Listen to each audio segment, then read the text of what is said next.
Yesterday, at 2:47 a.m. local time, April 3, 2026, the skies over Haifa transformed into a scenario that Israel's $10 billion air defense infrastructure was never built to confront. Iranian ballistic missiles equipped with cluster warheads penetrated Israel's Iron Dome, David's Sling, and arrow systems all at once. Not a single missile, not a handful, multiple waves carrying prohibited armaments that violate international conventions, though Iran shows no concern for such restrictions.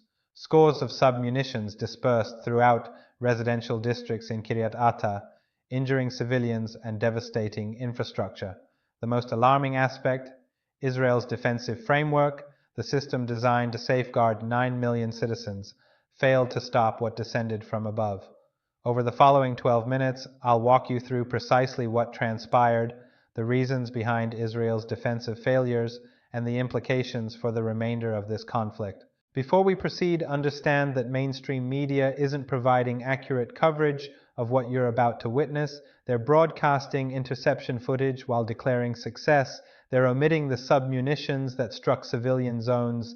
They're not clarifying why cluster warheads are specifically engineered to overcome layered air defense architectures, and they're certainly not calculating what occurs when Iran launches 100 missiles monthly, while Israel can only produce 6 interceptors during that same period. Those numbers don't balance. Yesterday in Haifa, we witnessed exactly what happens when the mathematics fail. Stay with me because every detail counts. The weapon specifications matter. The cost comparisons matter. And by this video's conclusion, you'll grasp why Israel's military leadership is genuinely alarmed right now.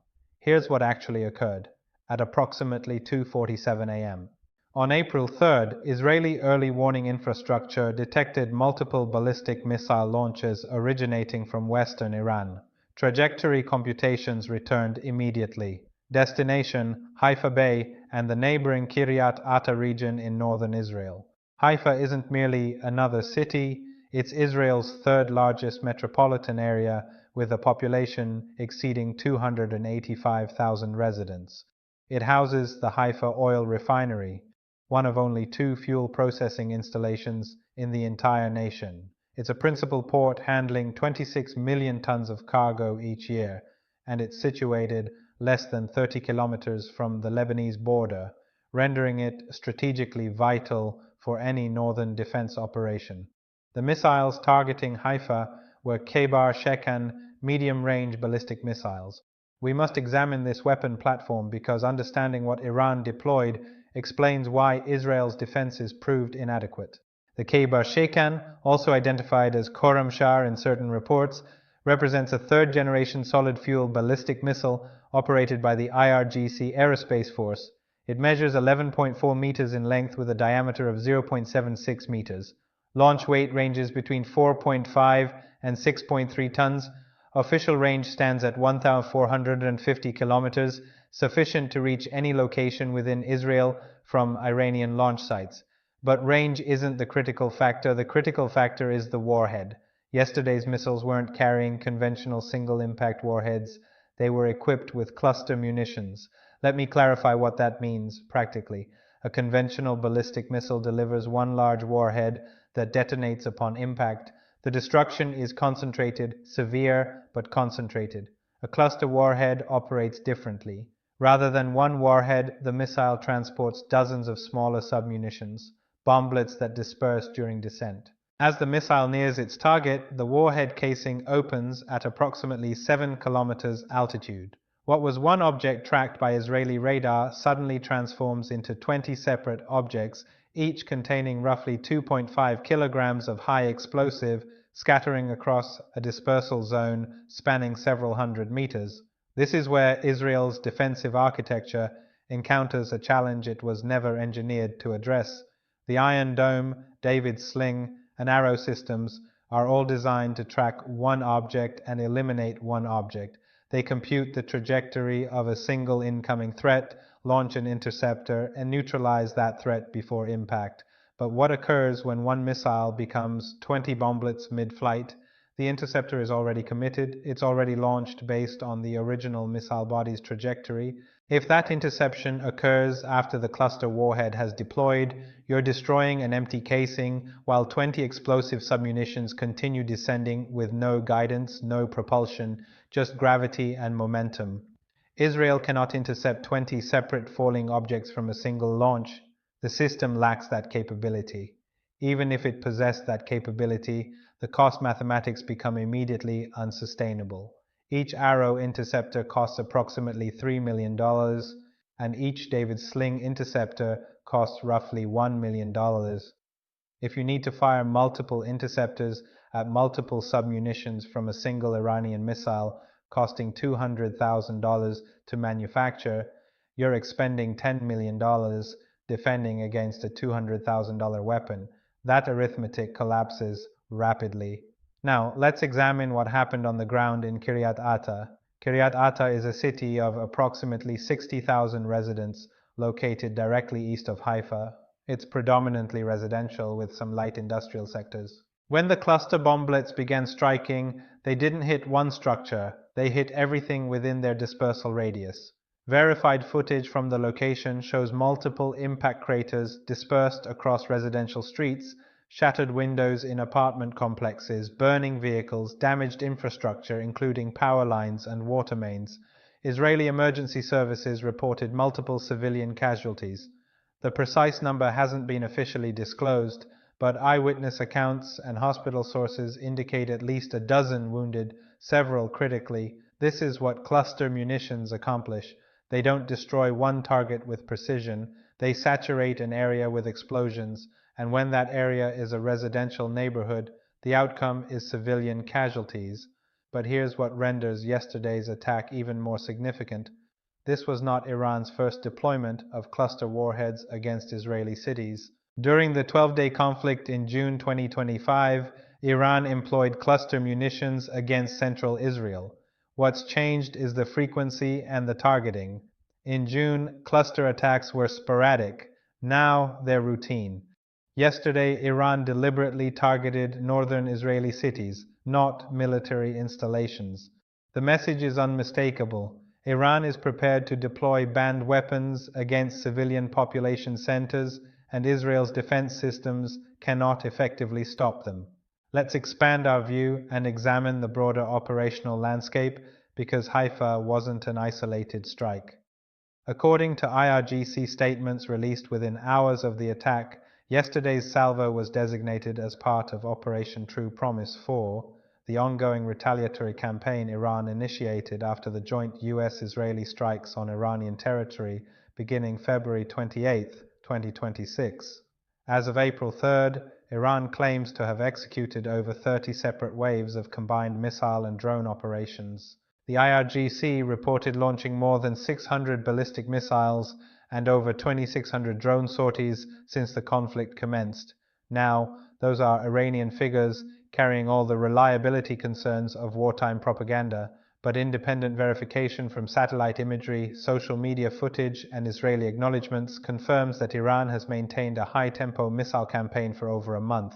That tempo is what's exhausting Israel's interceptor reserves. During the June 2025 conflict, a 12-day engagement, the United States reportedly consumed roughly 25% of its entire THAAD interceptor inventory defending Israel. In the current conflict, we're on day 34, and the missile rate hasn't diminished. If anything, it's intensified.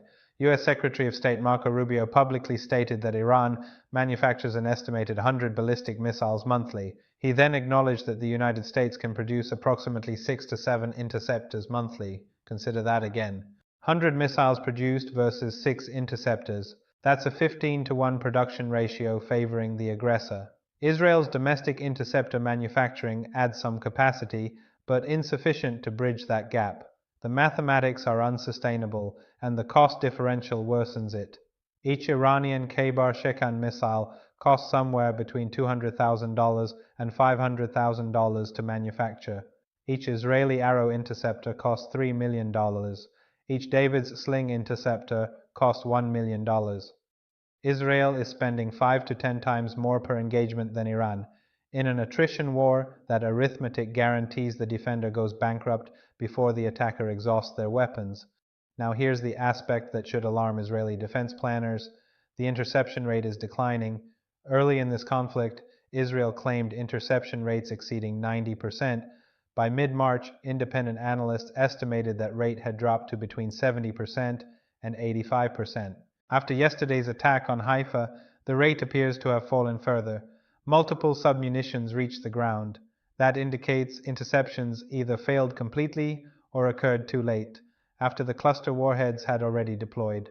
Let's discuss what this means strategically, because we've reached the stage in this conflict where defensive sustainability becomes the central question. Israel's multi-layered air defense network is the world's most sophisticated. It integrates Iron Dome for short-range threats, David's Sling for medium-range threats, and Arrow for long-range ballistic missiles. The United States has deployed THAAD batteries to supplement Israeli capabilities. On paper, the system should handle sustained missile attacks, but theory and reality are diverging. The system was engineered to intercept missiles traveling on predictable ballistic trajectories. Cluster warheads alter that equation. They transform a single trackable object into dozens of unguided submunitions that saturate defensive coverage. And Iran understands this. The deliberate transition to cluster munitions in recent attacks isn't random. It's a calculated exploitation of a systemic vulnerability. There's also the question of interceptor inventory. Israel doesn't publicly disclose how many Arrow and David's Sling interceptors it maintains in stock. Estimates from defense analysts before this conflict ranged from 200 to 400 Arrow interceptors total. If Israel has been launching an average of 20 to 30 interceptors daily for 34 days, that's between 680 and 1,020 interceptors expended. Even accounting for US resupply, those figures suggest Israel is deep into its strategic reserves and resupply is constrained. The United States cannot manufacture interceptors fast enough to replace what's being consumed. American defense contractors have publicly acknowledged that increasing interceptor production requires years of lead time and billions in investment. You cannot simply activate a factory and begin producing Arrow interceptors overnight. The supply chain is complex, the components are specialized, and the manufacturing capacity is limited. Iran, meanwhile, continues launching. The production rate of 100 missiles monthly that Rubio cited suggests Iran has fired well over 3,000 missiles since late February, if you include drones and cruise missiles in that calculation. And they're still launching. Yesterday's attack on Haifa demonstrates the operational tempo hasn't decelerated. Now, let's address the international law dimension because it matters, even if enforcement is non-existent. Cluster munitions are prohibited under the 2008 Convention on Cluster Munitions. More than 110 nations have signed that treaty. The ban exists because cluster munitions cause unacceptable humanitarian damage. The submunitions that don't detonate on impact become de facto landmines. They remain in fields, on sidewalks, in parks, waiting for someone to disturb them. Children are particularly vulnerable because the bomblets are small and can be confused with debris or toys. Human Rights Watch has documented cluster munition contamination from conflicts decades past, still causing casualties today. In Laos, unexploded cluster bomblets from the Vietnam War continue killing people 50 years after the conflict concluded. This is why the international community banned them. And this is why Iran's deployment of cluster warheads against Israeli cities is considered a war crime under international humanitarian law. But here's the complication. Neither Iran, nor Israel, nor the United States has signed the Convention on Cluster Munitions. All three nations have employed cluster munitions in previous conflicts. Israel used them in Lebanon in 2006. The United States used them in Iraq and Afghanistan. So when Iran uses them now, the moral outrage is genuine, but the legal standing is ambiguous. No signatory to the convention is deploying banned weapons because none of them signed it initially. So where does this leave us? April 3rd, 2026, day 34 of a conflict that neither side has defined an endpoint for. Iran launches cluster warheads at Israeli cities. Israeli defenses intercept some, but not all. Civilians are wounded. Infrastructure is damaged. Interceptor stockpiles deplete. Production cannot match consumption. And the fundamental question remains unanswered. What happens when Israel exhausts interceptors before Iran exhausts missiles? Yesterday in Haifa, we witnessed what partial defensive failure resembles, not total breakdown, but sufficient leakage to cause casualties and damage. In an attrition war, partial failure compounds. Day after day, week after week, the percentage that penetrates accumulates, and the cost of stopping what doesn't penetrate bankrupts the defender. Share this video because the mainstream narrative is showing you interception footage while declaring victory. They're not showing you the submunitions scattered across Kiryat Ata. They're not explaining why cluster warheads specifically defeat Israel's defensive architecture. They're not performing the production mathematics that reveals 100 missiles manufactured for every 6 interceptors built. They're not informing you that international law prohibits these weapons, and Iran is deploying them regardless. Iran just struck Haifa with cluster bombs. Israel's Iron Dome was overwhelmed. The interception rate is declining. The interceptor stockpiles are depleting, and we're only 34 days into a conflict with no defined exit strategy. That's not a war Israel's winning. That's a war where the mathematics work against the defender. And mathematics don't negotiate, they just calculate the inevitable result. Let me know in the comments, do you think Israel's air defenses can sustain this pace for another month? Or are we watching a defensive architecture gradually collapse under sustained pressure? The numbers tell one narrative, the official statements tell another. Which one do you believe?